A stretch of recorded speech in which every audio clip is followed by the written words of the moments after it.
Friends good morning welcome back to my channel Mangli official आमी मंगली चले एसेছি সকাল সকাল তোমাদের সাথে একটা ব্লগ নিয়ে। তো আজকে টাইটেল আর থাম্বনেল দেখে আশা করি বুঝে গেছো যে কোন টপিকের উপর আর কি ভিডিওটা এনেছি। তো বেশি তো সকালে উঠে আগে আর কি এই বিছানা গোছাতে শুরু করে দিয়েছি। তো আজকে থেকে আমাদের টিউটোরিয়াল শুরু হচ্ছে। এতদিন গরমের ছুটি ছিল, তারপরে আমাদের এদিকে ভোট টোটো ছিল, তো সে কারণের জন্য অনেকটাই ছুটি হয়েছে আর কি টিউটোরিয়ালে। তো আজ থেকে টিউটোরিয়াল শুরু, তাই সকাল সকাল উঠেই আর কি এরকম বিছানা টিছানা গুটিয়ে আর কি রেডি হয়ে নিচ্ছে টিউটোরিয়ালে যাব বলে।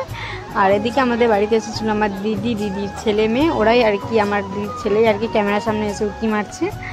তো তাড়াতাড়ি করে আর কি গুছিয়ে নিলাম বিছানাটা, তারপরে আমি চলে গেলাম রেডি হতে, কারণ ওদিকে দিদি আর কি একটু লুচি তরকারি এসব করছিল খাবার জন্য, টিফিনের জন্য। আর এদিকে আমি রেডি হয়ে নিলাম, কারণ আমার অনেকটাই লেট হয়ে গেছে। আর ছুটির পর প্রথম দিন টিউটোরিয়ালে যাচ্ছি, তো লেট করাটা উচিত নয়। আমি তাড়াহুড়ো করে আর কি চুল টুল বেঁধে নিলাম, একটু রেডি হয়ে আমি টিউটোরিয়ালের দিকে গেলাম। সকাল থেকেই আজকে মনটা খুব খুশি খুশি ছিল, কারণ একটাই যে আজকে আমার সেলাই মেশিন আসছে। যখন আমাদের কোনো নতুন জিনিস বা কোনো ইচ্ছে পূরণ হয় তখন সকলেরই মনে এরকম খুশি খুশি থাকে। তো সে কারণের জন্য আজকে আমারও মনটা খুব খুশি খুশি ছিল। তাই সকাল থেকে আমি খুবই এক্সাইটেড ছিলাম যে কখন যাব মেশিন কিনতে, মানে খুব একটা আনন্দের ব্যাপার আমার কাছে। তো অনেক দিনের অপেক্ষার পর আর কি আমি আর কি মেশিন কিনতে যাব। তো আজকে এই যে ফাইনালি চলে এসেছি মেশিন কিনতে, টিউটোরিয়াল সেরে মানে বাচ্চাদের পড়িয়ে এসেই আর কি বাবা ফোন করে যাচ্ছে, টিফিনটা করেই চলে এসেছি প্রতিমাদিকে নিয়ে। আমি বাবা আমরা মেশিন কিনতে গেছিলাম চুচুড়াতে। তো ঠিকঠাক দোকানটার নামটা আমি নিজেও ফলো করিনি, মানে আমি এতটাই এক্সাইটেড মেশিন কেনার জন্য এই দোকানের নামটাই আমি ফলো করিনি। বাবা নিয়ে গেছে, আমিও চলে গেছি, আমি আর প্রতিমাদি চলে গেছি আমরা দুজন মিলে। তারপরে আমরা অনেক পছন্দ করার পর কোন কোম্পানি নেবো সেটা আর কি বুঝতে পারছিলাম না। তারপর আমরা উষা কোম্পানি সিলেক্ট করলাম।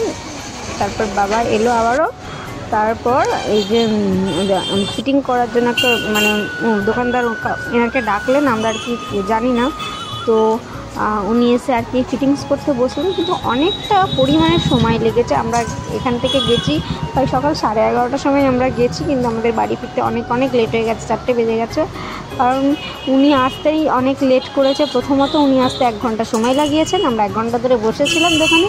উনি আসার পর আরও 1.5 ঘন্টা ধরে বসে ফিটিংস করেছেন, তাই অনেকটা পরিমাণে সময় লেগে গেছে। আর বাবারও পুরো অধৈর্য হয়ে গেছে, কারণ বাবার একভাবে বসে থাকা বা একভাবে দাঁড়িয়ে থাকা বাবা পারে না, মানে অপেক্ষা আমার বাবা করতেই পারে না। তো একবার দোকান একবার রাস্তায়, একবার দোকান একবার রাস্তায় বাবা করতেছিল। আর আমরা এইভাবেই আর কি বসেছিলাম, ফিটিংস করছিল। এই যে দেখতেই পাচ্ছ প্রথমে স্ট্যান্ডটা ফিটিং করা হলো, তারপরে আমার মেশিনটা ফিটিংস করছিলো। খুবই মনোযোগ সহকারেই আমরা দেখছিলাম যে এতদিন তো মেশিন শুধু চালিয়েছি, তো কীভাবে কোনটা কার সাথে আর কি ফিটিংস করে এসব কিছুই জানতাম না। তাই সেক্ষেত্রে খুব একটা টাইম লেগেছে আমাদের এরকম কিছু মনে হয়নি, কারণ খুবই মনোযোগ সহকারে দেখছিলাম। কিন্তু 1.5 ঘন্টা সময় লেগেছে, এটা বুঝতে পারি যে অনেকটাই সময় লেগেছে। তারপর ফাইনালি এই যে মেশিনটাকে স্ট্যান্ডের মধ্যে আর কি উনি ঠিকমতো বসিয়ে দিচ্ছিল। ফাইনালি সেলাই মেশিনটা আমার ফিটিংস হওয়া কমপ্লিট, লাস্ট স্টেজ আমার কমপ্লিট হয়ে গেছে। তারপর দাদুটা নিজেই আর কি মেশিনটা চালিয়ে দেখাচ্ছিল।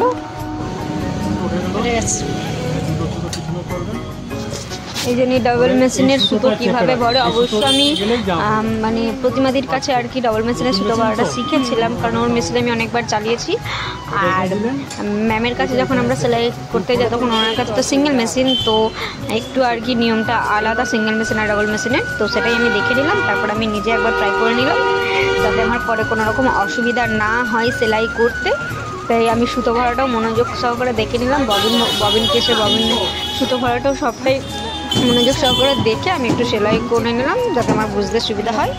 তারপর একটা টোটো রিজার্ভ করে ওখানে আমরা মেশিনটাকে বাবা আর কি টোটোতে তুলছিল, কারণ প্রথমে আমরা ভেবেছিলাম টোটো থেকে আর কি স্টেশনে গিয়ে তারপর স্টেশন থেকে মানে ট্রেনে করে মেশিনটাকে নিয়ে আসবো। পরক্ষণে বুঝতে পারলাম যে এতটাই পরিমাণে ভারী মেশিন, সম্ভব নয় যে ট্রেনে করে নিয়ে আসা, সেক্ষেত্রে বাবা আর কি রিজার্ভ করে নিল। আর বাবার একার পক্ষে তো মেশিন তোলা সম্ভবই ছিল না, কারণ অনেকটাই ভারী আর আমরাও খুব একটা সেভাবে সাহায্য করতে পারতাম না। তাই টোটো ভাড়া করলাম। তো টোটো ভাড়া করার পর আমরা টোটো রিজার্ভ করে সোজা আর কি যাচ্ছি এবার বাড়ির রাস্তায়। তো আমার তো খুবই আনন্দ হচ্ছে যে আমি অনেক দিন পর মেশিনটা কিনতে পেরেছি। মানে আমার অনেক দিনের আর কি ইচ্ছে ছিল মেশিন নেবো, মানে যবে থেকে আমি সেলাই গেছি আর কি, সেলাই শিখতে গেছি তবে থেকে আমার ইচ্ছা ছিল নিজস্ব একটা মেশিনের। তো সকাল থেকে সেই সকালবেলায় বেরিয়েছি বলে সেভাবে কোনো রকম খাওয়া দাওয়া হয়নি, অনেকটা দেরি হয়ে গেছিলো বলে বাবা খাবার কিনছিল। তারপর আমরা আর কি বাড়ি এসে খাওয়া দাওয়া করেছি, খাবার কিনে নিয়ে এসে তারপরে তো পুরো রেস্ট করেছি, কারণ সারাদিন অনেকটা ধকল গেছে বলে রেস্ট করার পর সন্ধ্যেবেলায় এই যে সন্ধ্যাবেলাতে পুজো হচ্ছিলো বাড়িতে, মা ঠাকুমা তারপরে আমার জেঠিমা তারপরে দাদার মেয়ে আমি বৌদি সবাই আর কি উঠোনে বসেছিলাম, মন্দিরের সামনে পুজো হচ্ছিলো। তারপরে এই যে ফাইনালি আমার মেশিনের পুজো হচ্ছিলো, আমার মেশিনে আর কি ফুল জল দেওয়া হচ্ছিলো, পুজো করা হচ্ছিলো মেশিনে। কারণ মা বললো মেশিনের পুজোটা করে নে তারপরেই মেশিন চালাতে শুরু করবি, যেহেতু ঘরে একটা নতুন জিনিস এসছে। তো মেশিনের আর কি পুজো করা হচ্ছিলো।